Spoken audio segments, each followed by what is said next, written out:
వడ్డీ డబ్బులు ఎప్పుడు ఇస్తావురా? ఏంది ఇది ఆస్తి పేపర్లా? చదవండి. మణి అనే నేను గిరి అనే వ్యక్తి దగ్గర 10 లక్షలు అప్పుగా తెచ్చుకున్నాను.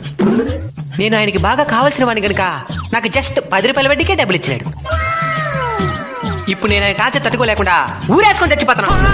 నెక్స్ట్ ఇంకా హైలైట్ ఉంటుంది. అది కోర్టు వారికి ఇదే నా మనవి. నేను ఏ విధంగా అయితే ఊరేసుకొని తెచ్చుకున్నానో ఆయన కూడా అదే విధంగా ఊరేసంపేయండి. నేను డబ్బుల కోసం వచ్చినాను అనుకున్నావు కదా? కాదు, ఎట్టుండవో చూసి పదామని వచ్చినా. చూసినావు కదా, బయలుదేరు. ఎందుకంటే ఆయన ఈ విధంగా చేస్తున్నారు? 10 రూపాయల వడ్డీ కట్టేంత స్తోమతేమనుకుంటే అప్పు తీసుకోవాల్సినంత పరిస్థితి ఎందుకు ఏర్పడుతుందో చెప్పు. పరిస్థితులు బాలేక డబ్బు అప్పుగా తెచ్చుకుంటాం.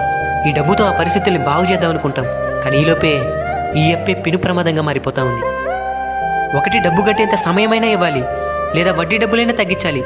ఇలాంటి వారి టార్చర్ వల్ల ఎంతమంది చనిపోతున్నారో తెలుసా? మనిషికి ఆశ ఉండాలి కానీ అత్యాశ ఉండకూడదు.